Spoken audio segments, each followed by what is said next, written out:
ప్రేమ నమ్మకము కృపావాత్సల్యము కలిగినటువంటి మా ప్రియ పరలోకపు తండ్రి దేవా, ఇంతవరకు నీ యొక్క సజీవ రెక్కల చాటున మమ్మల్ని కాచి దాచి భద్రపరిచి ఇదిగో దేవ యొక్క సమయంలో ఈ యొక్క ఉపవాస కూడికలో తండ్రి మేము స్తుతించడానికి దేవ పాల్గొనడానికి మాకు ఇచ్చినటువంటి ఒక కృపను బట్టి నీకు వందనములయ్యా. ఈ యొక్క సమయాన్ని చూడలేక ఎంతో మంది గనులు గొప్పవారు పేరున్నవారు సంఘం వెలుపల ఉన్నప్పటికీ దేవా ఇదిగో తన యొక్క మహాకృప చేత మనల్ని రక్షించి నీ యొక్క సన్నిధిలో నిలవబడే భాగ్యాన్ని మాకు దయచేసినందుకు నీకే వందనములు తండ్రి. ఇచ్చినటువంటి యొక్క అవకాశాన్ని సక్రమంగా సద్వినియోగపరుచుకునేటువంటి కృపను అటు భాగ్యాన్ని మాకు దయచేయండి దేవా. ఇదిగో తండ్రి ఇప్పటి వరకు జరిగిన ప్రతి విషయంలో మీరే తోడుండి నడిపించారని మేము నమ్ముచున్నాం తండ్రి. వాక్య ధ్యానంలోనికి వెళ్తుండగా మీరే మా అందరితో మాట్లాడి మమ్మల్ని బలపరిచి మా యొక్క ఆత్మీయ స్థితికి కావలసినటువంటి ఆత్మీయ ఆహారాన్ని మాకు అందించి దేవా సమాధానంతో ఇక్కడి నుంచి తిరిగి వెళ్ళలాగా సహాయాన్ని దయచేయమని ఇదిగో దేవ యొక్క కూడిక మొత్తం నీకు మహిమకరంగాను మా యొక్క జీవితాలకు ఆశీర్వాదకరంగాను ఉండేలాగా సహాయాన్ని దయచేయమని నడిపించమని ఇక చిన్న ప్రార్థన మీ యొక్క పాద సన్నిధికి చేర్చుకోనమని త్వరలో రానైన నజరేయుడైన యేసునామమున పేరట అడుగుచున్నాం మా ప్రియ పరలోకపు తండ్రి. ఆమేన్. మరి ఒకసారి కూర్చొని మీ అందరికీ కూడా నా వందన మరణాతులండి. ఈరోజు దేవుడు మనకే సిద్ధపరిచినటువంటి వాక్య భాగంలోనికి వెళ్దాం. కీర్తనల గ్రంథము 36వ అధ్యాయము 8వ వచనం ఒకసారి చదువుకుందామండి. కీర్తనల గ్రంథము 36వ అధ్యాయము 8వ వచనం. నీ మందిరం యొక్క సమృద్ధి వలన వారు సంతృప్తి నొందుచున్నారు. నీ ఆనంద ప్రవాహములోనిది నీవు వారికి త్రాగించుచున్నావు. చాలండి. నీ మందిరం యొక్క సమృద్ధి వలన వారు సంతృప్తి నొందుచున్నారు. నీ ఆనంద ప్రవాహంలోనిది నీవు వారికి త్రాగించుచున్నావు. ఈరోజు మనం చదువుకున్నటువంటి ఈ వాక్యంలో మనం ఈరోజు చెప్పుకోబోయే టాపిక్ ఏంటంటే ఆనంద ప్రవాహము. ఆనంద ప్రవాహము అంటే ప్రవాహము అంటే ఏంటండి? ఆగనిది, ఎప్పుడూ కూడా ప్రవహిస్తూ వెళుతూనే ఉండేది. మన జీవితం కూడా చూసినట్లయితే నాకు 20 సంవత్సరాలనే ఆ యొక్క వయసు నచ్చింది, లేదంటే నాకు ఇంకా 10వ తరగతి చదవడమే నచ్చింది, నా వయసు ఇక్కడితో ఆగిపోవాలి అనుకుంటే ఆగిపోతుందండి జీవితం? ఆగు. లేదనంటే నా జీవితంలో ఈ క్లాసు ఈ తరగతి నాకు నచ్చింది, లేదనంటే ఇది నాకు నచ్చింది, ఇక్కడితో నా జీవితం ఆగిపోవాలి అంటే ఆగిపోతుందా? మన జీవితం కూడా ఒక ప్రవాహం లాంటిది. మంచైనా చెడైనా బాధైనా వేదనైనా మన జీవితం అనేది కాలంతో పాటు మన యొక్క వయసుతో పాటు అది కూడా పెరిగిపోతూ అలాగే వెళ్ళిపోతూ ప్రవాహంలో వెళ్ళిపోతూనే ఉంటుంది తప్ప ఆగదు. అయితే ఆనంద ప్రవాహంలో మన జీవితం ఉండాలంట. ఆనంద ప్రవాహంలో మన జీవితం ఉండాలని ప్రతి ఒక్కరూ కోరుకుంటాం. మరి ఆ విధంగానే ఆనంద ప్రవాహంలా మన యొక్క జీవిత ప్రవాహం ఉండాలి అని అంటే ఏం చేయాలి, ఎటువంటి మార్పులు మన జీవితంలో ఉండాలి అనేటువంటి విషయాన్ని ఈరోజు మనం చూద్దామండి. బైబిల్లో దేవుడు ఆదికాండంలోనే 4 ఒక మంచి అంటే మనకు మంచిని చెప్పేటువంటి ప్రవాహాలను దేవుడు మనకు పరిచయం చేస్తున్నాడు అనమాట. వాటిని చదువుకొని వాటి ద్వారా మనం ముందుకు వెళ్దాం. మొదటిగా మనం చూసినట్లయితే ఆదికాండము 2వ అధ్యాయం 10వ వచనం ఒకసారి చదువుకుందామండి. ఆదికాండము 2వ అధ్యాయం 10వ వచనం. మరియు ఆ తోటను తడుపుటకు ఏదెనులో నుండి ఒక నది బయలుదేరి అక్కడ నుండి చీలిపోయి 4 చాలండి. ఇక్కడ ఏదైనా తోట అంటే దేవుడు ఆదాము హవ్వలకు మొదటిగా ఇచ్చినటువంటి ఒక నివాసం, ఒక మందిరం, ఒక గుడి, ఒక బడి, ఏదైనా దేవుడు మొదటిగా ఆదాము హవ్వలకు ఇచ్చినటువంటి ఒక నివాసం. అక్కడంటే ఆ యొక్క తోటను ఎప్పుడు పచ్చగా ఉంచడానికి, ఫలభరితంగా ఉంచడానికి ఒక నది అనేది బయలుదేరిందంట. అయితే ఇప్పుడు కూడా మనం చూస్తాం నదులు అనేవి చాలానే ఉంటాయి. కానీ అవి కొన్ని విధాలుగా లేదంటే 2 పాయలుగానో 3 పాయలుగానో చీలి అవి వేరుపరచబడి వేరొక ప్రాంతాన్ని తడుపుతూ ఉంటాయి. ఇప్పుడు మరి ఒకసారి మనం చదువుకుందామండి 10వ వచనం.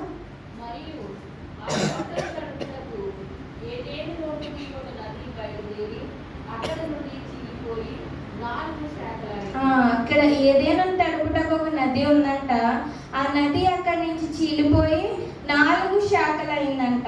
ఇప్పుడు ఆ 4 శాఖలైనటువంటి ఒక్కొక్క శాఖకు ఒక్కొక్క పేరు ఉంది. ఒక్కొక్క పేరు మన యొక్క జీవితంలో ఆనందం, ఎలా మన యొక్క జీవితాన్ని ఆనందభరితంగా మార్చాలి, ఏ విధంగా మన జీవితం ఆశీర్వదింపబడాలనేటువంటి విషయాన్ని ఆ యొక్క 4 శాఖల ప్రవాహం ద్వారా ఈరోజు మనం తెలుసుకోబోతున్నామండి. అయితే మొదటిగా చూసినట్లయితే 11వ వచనం ఒకసారి చదవండి. మొదటి దాని పేరు పీషోను. మొదటి దాని పేరు పీషోను. అయితే ఈ యొక్క పీషోను అనే మాటకు అర్థం ఏంటంటే ఎదుగుట, ఎదుగుదల. మన యొక్క జీవితంలో కూడా ఎదుగుదల అనేది ఖచ్చితంగా ఉండాలండి. మన జీవితం, మన యొక్క వయస్సు ఎదిగిపోతుంది, మన యొక్క ఆలోచనలు ఎదగలేదనుకోండి, దాన్ని ఏమంటాం? లోపం అంటాం. లేకపోతే మన ఒక పనిలో మన యొక్క ఇన్ని సంవత్సరాల ఎక్స్పీరియన్స్ పెరిగిపోతుంది అని అనుకున్నప్పుడు మన యొక్క పనితనం కూడా పెరగకపోతే దాన్ని ఏమంటాం? మనం సరిగా నేర్చుకోలేకపోతున్నాం అంటాం. అలాగే మన జీవితంలో కూడా ఎదుగుదల అనేది ఎప్పుడైతే కనిపిస్తుందో దాని ద్వారా ఆశీర్వాదం అనేది వస్తుందంటండి. ఒకసారి మనం చూసినట్లయితే యెషయా గ్రంథము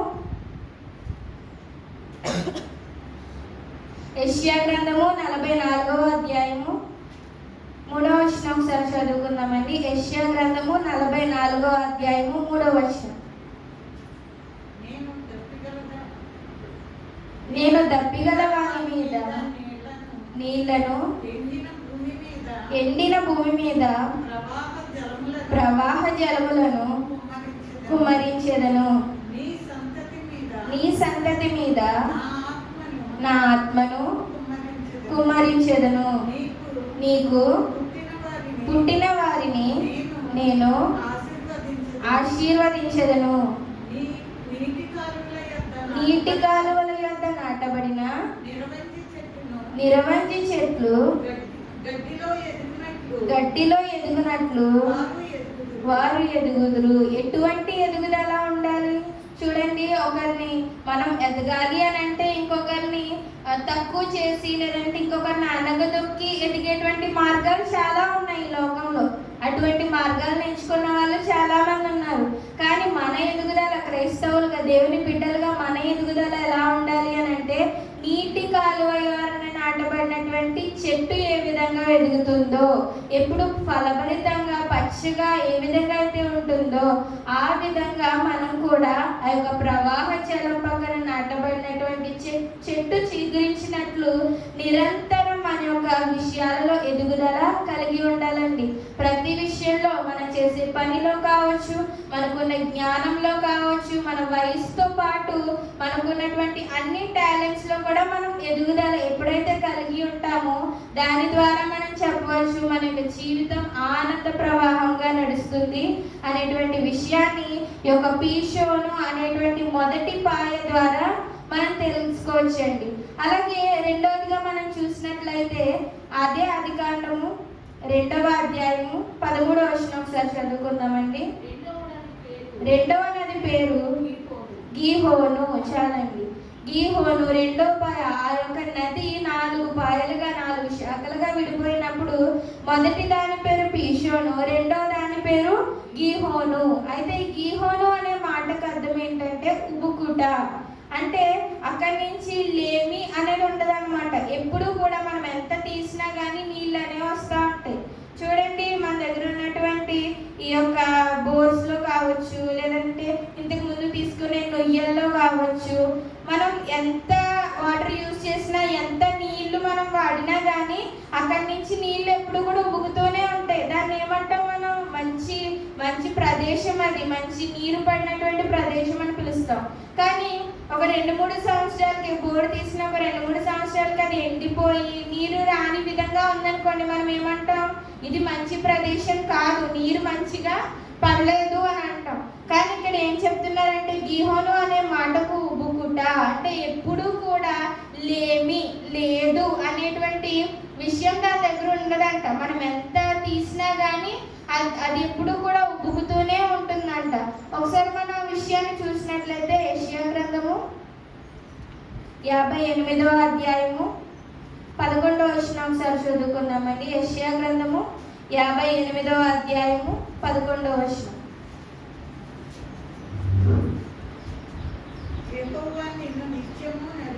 యెహోవా నిన్ను నిత్యము నడిపించును, క్షామకాలమున ఆయన నిన్ను తృప్తిపరిచి నీ ఎముకలను బలపరచును. నీవు నీరు కట్టిన తోటవలెను ఎప్పుడును ఉబుకుచుండు నీటి ఊటవలెను ఉండెదవు. అంటే దేవుడు మనకి ఇస్తున్నటువంటి వాగ్దానం ఏంటంటే, దేవుడు ఆశీర్వదించడానికి సిద్ధంగా ఉన్నారు మనల్ని ఎప్పుడు కూడా నీటి ఊటవలే ఉబికించడానికి.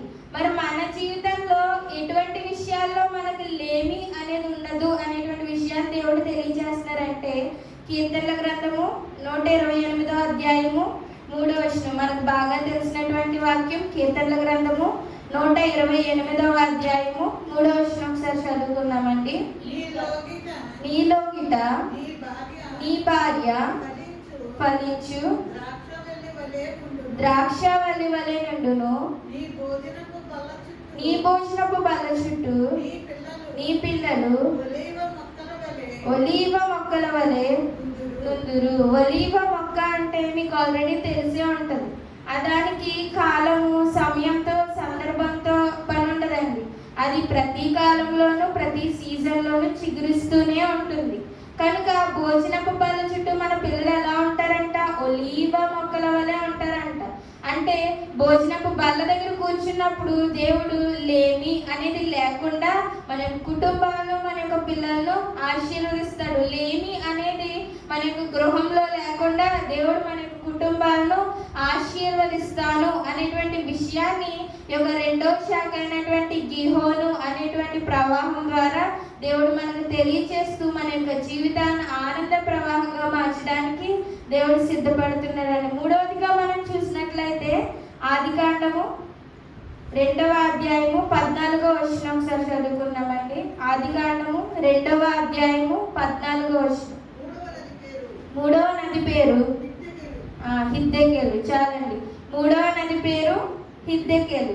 అయితే ఈ యొక్క హిద్దెకెలు అనే మాటకు అర్థం ఏంటంటే వాడి లేదా వేగముగా ప్రవహించినది. చూడండి, మీరు ఎప్పుడు కూడా అలా నిలబడిపోయి ఉన్నటువంటి నీటి చెరువు దగ్గరికి వెళ్తారా? ఎప్పుడు ప్రవహించేటువంటి కాలువ దగ్గరికి వెళ్తారా? ఎప్పుడు ప్రవహించేటువంటి కాలువ దగ్గరికి వెళ్ళడానికి మనం ఇష్టపడతాం తప్ప అలా నిలిచిపోయేటువంటి నీటి దగ్గరికి మనం వెళ్ళడానికి ఇష్టపడం. ఎందుకు అని అంటే వేగము, ప్రవహించేటువంటి ఆ వేగం ఎంత బాగుంటుందో అంత ఫ్రెష్గా నీరు ఉంటుంది కాబట్టి, అంత పవిత్రంగా నీరు ఉంటుంది కాబట్టి మనం ఎప్పుడు కూడా వేగంగా ప్రవహించే దాంట్లోకే మనం వెళ్తాం. మనం కూడా మన యొక్క జీవితాల్లో లేదంటే మన యొక్క బ్రతుకుల్లో ఒకవేళ మనం చేసినటువంటి చిన్న చిన్న తప్పులను బట్టి మనం ఎప్పుడు వేగంగా అంటే మేల్కొని తుడిచిపెట్టుకొని వెళ్ళిపోయేవారిగా ఉండాలి తప్ప ఆ తప్పునే పట్టుకొని లేదా నన్ను దేవుడు చూడగలడా, నన్ను దేవుడు క్షమించగలడా, లేకపోతే నేను ఈ పాపాన్ని విడిచిపెట్టగలనా అని అలాగే ఎక్కడ వేసిన గొంగలు అక్కడే ఉన్నట్టు మన యొక్క జీవితాన్ని ఎక్కడ వేసినట్టుగా అక్కడే ఉంచేస్తే అలా నిలువబడిపోయి ఉన్నట్లయితే ఎప్పుడు కూడా మన జీవితం ఉపయోగం లేనిది అయిపోతుందండి. మన జీవితం ఎలా ఉండాలి? ఓకే, నేను చేసింది తప్పు, దాన్ని సరిదిద్దుకుని ముందుకెళ్ళిపోయే విధంగా ఉండాలి. ఓకే, నా జీవితంలో శోధన వచ్చింది, ఓకే ఈ దేవుడు నా జీవితంలో ఇది అనుమతించాడంటే నేను ఏదో నేర్చుకున్నాను, దాన్ని వదిలిపెట్టేసి ముందుకెళ్ళిపోయే వారిగా ఉండాలి తప్ప ఆ ఆలోచనల్లోనే లేకపోతే ఆ తప్పులోనే మనం ఇంకా కూర్చుని ఉన్నట్లయితే మన జీవితం ఆ యొక్క నిలిచిపోయిన నీరు ఎలా అయితే మనం నిరుపయోగంగా ఉంచేస్తామో మన జీవితం కూడా అదే విధంగా నిరుపయోగంగా ఉండిపోతుంది అనేటువంటి విషయాన్ని దేవుడి యొక్క 3వ శాఖ అయిన హిద్దెకెలు ద్వారా తెలియజేస్తున్నారండి. అలా అదే ఆదికాండము 2వ అధ్యాయము 14వ వచనం కంటిన్యూ చేయండి ఒకసారి. 3వ నది పేరు హిద్దెకెలు,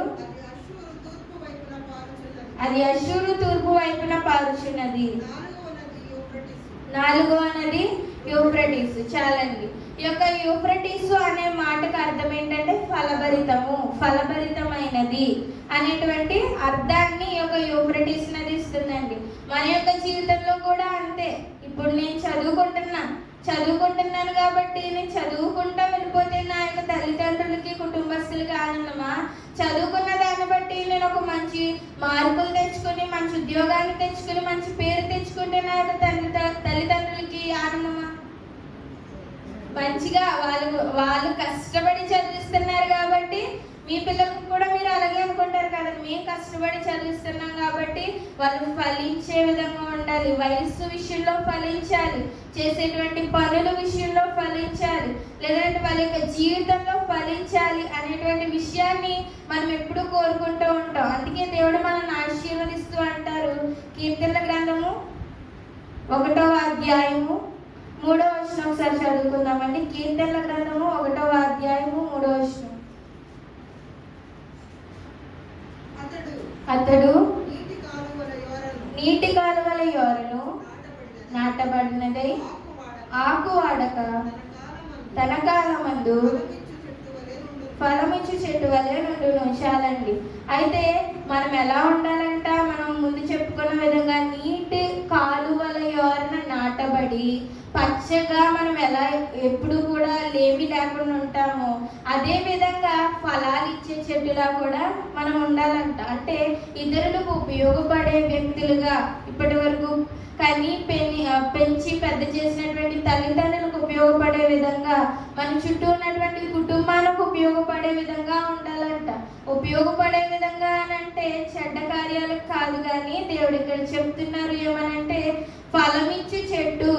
మనం చూసినట్లయితే మనం కొట్లు దగ్గర యొక్క దుకాణాల్లో కొనుక్కుని తినేటువంటి చిరుతిళ్ళు మంచివా, చెట్టు నుంచి వచ్చిన మంచి యాపిల్ లేదంటే జాంకాయ ఇవి మంచివి అంటామా? మనం ఫ్రూట్సే మంచివి అని అంటాం, చెట్టు నుంచి వచ్చినవి. ఎందుకు అని అంటే ఇది దేవుడు ఇచ్చినటువంటి సృష్టిలో నుంచి వచ్చింది, నేచురల్గా దానికి అది వచ్చింది. ఇవన్నీ కూడా ఈ దుకాణాల్లో కొనుక్కునేవన్నీ కూడా కృత్రిమంగా కెమికల్స్ యూజ్ చేసి చేస్తారు.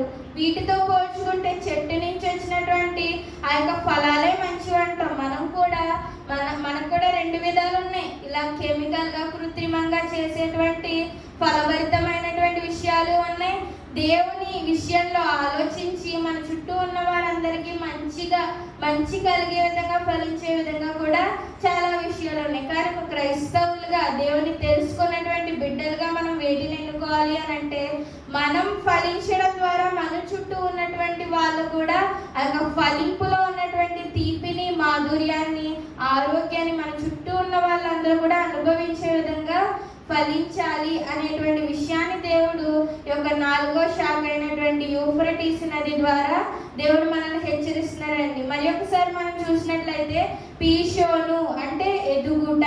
మన యొక్క జీవితంలో ఎదుగుదల అనేది ఇంపార్టెంట్.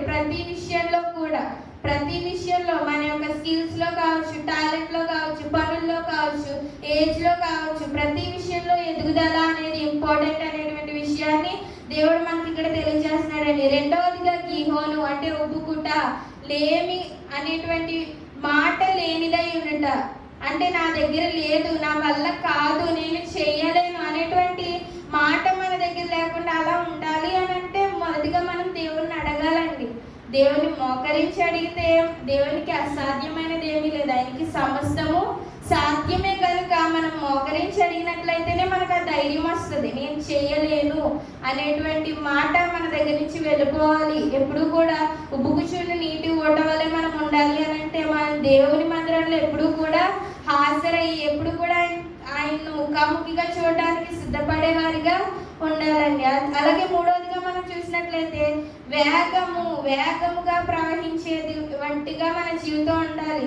మన యొక్క తప్పులను బట్టం, మన యొక్క శోధనను బట్టం మనం ఉండిపోయేవారిగా ఉండకూడదు. ఒకసారి వచనాన్ని నేను గుర్తు చేయాలనుకుంటున్నాను. యెహెజ్కేలు గ్రంథము 47వ అధ్యాయము. యెహెజ్కేలు గ్రంథము 47వ అధ్యాయము 9వ వచనం ఒకసారి చదువుకుందామండి. వడిగా పారు ఈ నది వచ్చు చోట్లనెల్లా జలచరములనియు బ్రతుకును. మనం ఎంత వడిగా ఉంటామో, ఎంత వేగంగా మన జీవితంలో అనవసరమైనవి తుడిచిపెట్టుకుని వెళ్తూ ఉంటామో ఆ యొక్క వడిగా పారు నది వల్ల ఏమవుతాయంట? జలచరాలన్నీ కూడా బ్రతుకుతాయంట. అలాగే మన జీవితంలో కూడా ఏవైతే మనం కోల్పోయామో, ఏవైతే మన వల్ల కాదు అనుకుంటున్నామో ఆ విలువైన విషయాలు మళ్ళీ మన జీవితంలోకి వచ్చేటువంటి అవకాశం ఉంది. ఇంకా చదివినట్లయితే ఈ నీళ్లు అక్కడికి వచ్చటం వలన ఆ నీరు మంచి నీళ్లుగాను కనుక చేపలు బహు విస్తారములగును. ఆ నీళ్లు ఎప్పుడైతే వేగంగా వస్తాయో అవి మంచి నీళ్ళు అవుతాయంట. మనం కూడా మన జీవితాన్ని ఎప్పుడైతే ఎప్పటికప్పుడు తుడిచేసి ఏనాటికి ఆనాటికి చాలన్నట్టు ఎప్పటికప్పుడే దేవా నేను తప్పు చేశానని ఎప్పటికప్పుడు వదిలిపెట్టేసి మనం మన యొక్క జీవితాన్ని వేగంగా ముందుకు నడిపిస్తామో అప్పుడు మంచి అనేది మనలోకి వస్తుందంట. అలాగే మనం చూసినట్లయితే ఈ నది ఎక్కడికి పారునో అక్కడ సమస్తమును బ్రతుకును. ఇలా మనం ఎప్పుడైతే వాటిని తుడిచిపెట్టుకుని వేగంగా ముందుకు వెళ్తామో మన వల్ల మన చుట్టూ ఉన్న వాళ్ళందరూ కూడా ఆశీర్వదింపబడతారు అనేటువంటి విషయాన్ని ఈ హిద్దెకేలు అనేటువంటి 3వ శాఖ ద్వారా దేవుడు మనకి తెలియచేస్తున్నారండి. అలాగే 4వ నదిగా యూఫ్రటీసు అంటే ఫలభరితమైనటువంటి నది. మనం ఎప్పుడూ కూడా అంటే మనం చేస్తున్న పనిని బట్టి ఏదో చేసుకెళ్ళిపోతున్నాంలే, ఏదో చదువుకి వెళ్ళిపోతున్నాంలే, ఏదో మందిరానికి వస్తున్నాంలే అనేటువంటి విధంగా కాకుండా మందిరంలో ముఖ్యంగా దేవుని విషయంలో మనం ఫలించే వారిగా ఉండాలి. మనం మొదట ఏమీ తెలియకుండానే రావచ్చు, కానీ ఒక సంవత్సరం వెళ్ళింది అనగానే మన చేతిలో లేదంటే మన జీవితంలో మార్పు వచ్చి ఉండాలి. ఏం నేర్చుకున్నాం మనం మందిరానికి వచ్చి, ఏం అప్లై చేసుకున్నాం మన జీవితంలో. మనం మొట్టమొదటిసారిగా మనం మందిరంలోకి అడుగు పెట్టినప్పుడు, అలాగే ఒక సంవత్సరం తర్వాత అడుగు పెట్టినప్పుడు మన జీవితంలో మన ప్రవర్తనలో ఏదైనా మార్పు ఉందా అనేటువంటి విషయాన్ని మనం గమనించుకోవాలండి. మనం ఎవరినైనా మార్చాలన్నా దేవునిలోకి నడిపించాలన్నా మనం ఇలా 4 మాటలు చెప్పడం ద్వారా ఎవరు మారండి. మనం ఎవరినైనా మార్చాలి అని అంటే అది కేవలం మన జీవితం ద్వారానే. మన జీవితమే వాళ్ళకు బోధిస్తుంది, మన జీవితమే వాళ్ళకు బోధిస్తుంది. అంటే చూడండి, ఒకప్పుడు ఇలా ఉండేటువంటి మనిషి, ఇలా ప్రవర్తించేటువంటి మనిషి ఇప్పుడు ఇలా మారిందంటే దానికి కారణం ఏంటి? తన మందిరంకి వెళ్తుంది, ఏదో నేర్చుకుంటుంది. అక్కడ ఏదో నేర్చుకోవడం ద్వారా తన యొక్క ప్రవర్తన, తన యొక్క విధానం మారింది. నేను కూడా వెళ్ళి ఏదో నేర్చుకోవాలి అనేటువంటి ఆలోచన వాళ్ళకు రావాలి అంటే ముందుగా మన యొక్క జీవితం ఫలభరితంగా ఉండాలి. మందిరానికి అడుగు పెట్టినప్పుడు ఏదో ఒకటి ఫలించే విధంగా ఉండాలి అనేటువంటి విషయాన్ని దేవుడి యొక్క 4 శాఖల ద్వారా మనకు తెలియచేస్తూ, మనం ఎప్పుడైతే ఈ యొక్క 4 విషయాలను మొదటిగా ఎదుగుదల, అలాగే ఎప్పుడు కూడా ఒప్పుకుచుండడం, అలాగే ఎప్పుడు కూడా వేగంగా జీవితంలో ఉండడం, ఫలభరితంగా ఉండడం, ఈ యొక్క విషయాలు మన జీవితంలో ఉన్నాయా లేవా అనేటి విషయాన్ని మనం ఎప్పుడు కూడా చెక్ చేసుకుంటూ, మనం ఎప్పుడు కూడా కనిపెట్టుకుంటూ ఉంటే దాని ద్వారానే మనకు ఆనంద ప్రవాహము అంటే ఆనంద జీవితము అనేటువంటిది మన యొక్క జీవితంలో ఉంటుందని దేవుడు ఆదికాండంలోనే ఈ యొక్క నదుల ద్వారా, ఈ యొక్క ప్రవాహాల ద్వారా మనల్ని హెచ్చరిస్తున్నాడు. కాబట్టి మనం ఎప్పటికప్పుడు ఈ యొక్క విషయాలు మన జీవితంలో ఉన్నవా లేవా, లేకపోవడానికి కారణం ఏంటి, మనం అడగట్లేదా, అడిగి పొందుకోవట్లేదా, ఏమిటి కారణం అనేటువంటి తెలుసుకొని అట్టి విధంగా మన యొక్క జీవితాలతో పాటు మన చుట్టూ ఉన్నటువంటి జీవితాలు కూడా మనం ఆశీర్వాదకరంగా ఉండాలని ఈరోజు మీ అందరికీ తెలియజేస్తూ కొద్ది మాటలు దేవుడు మన హృదయంలో ఫలింపచేయును గాక. ఆమె చిన్న ప్రార్థన చేసుకుందామండి. ప్రేమ, నమ్మకము, కృపవాత్సల్యము కలిగినటువంటి మా ప్రియ పరలోకపు తండ్రి, ఇదిగో దేవా, ఈ యొక్క ఉదయకాల సమయంలో తండ్రి ఆనంద ప్రవాహము అనేటువంటి అంశము ద్వారా మాతో మాట్లాడినటువంటి విధానాన్ని బట్టి నీకే వందనములయ్యా. ఇదిగో దేవా, ఆనంద ప్రవాహము వంటి మా యొక్క జీవిత ప్రవాహము కూడా ఉండడానికి సహాయాన్ని దయచేయండి ప్రభువా. ఇదిగో తండ్రి, జీవితంలో ఎన్నో ఇక్కట్లు, ఇబ్బందులు, దేవ శోధనలు, వేదనలు గుండా మేము వెళ్తున్నాం తండ్రి. అటువంటివి ఉన్నప్పటికీ మా యొక్క జీవితం ఎప్పుడు ప్రవహించేటువంటి విధంగా ఆనందంగా ఉండాలి దేవా. అటు విధంగా ఉండడానికి సహాయాన్ని దయచేయండి దేవా. మా యొక్క వయస్సులో, పనుల్లో, తెలివిలో, బుద్ధిలో మేము ఎదిగేటువంటి దేవ నదిగా ఉండడానికి సహాయాన్ని దయచేయండి తండ్రి. ఇదిగో దేవ, నీ యొక్క సన్నిధిలో, ముఖ్యంగా నీ యొక్క సన్నిధిలో ఎదిగేటువంటి బిడ్డలుగా ఉండడానికి మా యొక్క కుటుంబాలను మీరే సిద్ధపరచండి ప్రభువా. నీకు వందనములు తండ్రి. అలాగే దేవా, ఇదిగో తండ్రి, ఎప్పుడు ఉబుకుచుండు నీటి ఓటవలా ఉండేలాగున మా యొక్క జీవితాలను మీరే ఆశీర్వదించండి నాయన. లేమి అనేది మా యొక్క కుటుంబాల్లో ఉండకుండా మీరే తండ్రి తీసివేయండి తండ్రి. అటు విధంగా ఆశీర్వదించండి అయ్యా. ఇదిగో దేవా, అటు ఆశీర్వాదాన్ని పొందుకోవడానికి ఎలా అడగాలో మాకు నేర్పించండి తండ్రి. అలాగే దేవా, ఇదిగో తండ్రి, మా యొక్క శోధనను బట్టి, తప్పులను బట్టి, చేసిన క్రియలను బట్టి మేము దేవా ఎక్కడి వారు అక్కడ ఉండిపోయి దేవుడు మమ్మల్ని చూడలేడేమో, మమ్మల్ని క్షమించలేడేమో, చుట్టుపక్కల వారు ఏమైనా అనుకుంటారేమో, లేదంటే జరిగిన శోధన బట్టి నాకే ఎందుకు ఈ శోధన వచ్చింది అని ఆలోచించుకుంటూ దేవా అక్కడే ఉన్నటువంటి నీటి వల్ల మేము వండుతున్నామేమో దేవా. అట్టి విధంగా మేము వండుకున్న వేగంగా ప్రవహించేటువంటి నీటి వల్ల ఉండడానికి సహాయం దయచేయండి తండ్రి. ఇదిగో దేవా, వేగంగా ప్రవహించే నీటి వల్ల జలచరములు బ్రతుకుతాయని సెలవిచ్చినావు దేవా.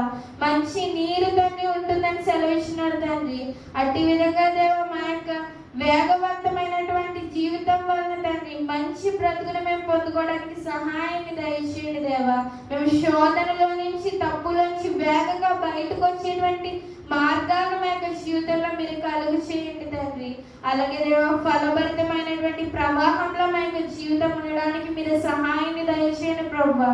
ఇదిగో దేవా, మేము ఎప్పుడు ఫలించేది ద్రాక్షవల్లి వలె ఉండడానికి సహాయాన్ని దయచేయండి ప్రభా. ముఖ్యంగా నీ యొక్క మందిరంలో ఫలించాలి తండ్రి. నీ యొక్క మందిరంలో ప్రతి విషయంలో మేము ఫలించాలి దేవా. మా యొక్క ఫలములను చూసి అనేక మందిని ఆకర్షితులు అవ్వాలి తండ్రి. అటు విధంగా మా యొక్క జీవితాన్ని మీరు ఆశీర్వదించిన ప్రభా, నీకు వందనములు తండ్రి. ఇదిగో దేవా, ఆది కాండంలోనే దేవా ఇట్టి 4 ఆశీర్వాదకరమైన ప్రవాహాలను దేవా మీరు రాసి ఉంచారు దేవా. అటు విధంగా దేవా మా యొక్క జీవిత ప్రవాహాన్ని మేము మార్చుకొని ఆనంద ప్రవాహాలుగా ముందుకు వెళ్ళడానికి మీరు సహాయం దయచేయండి దేవా.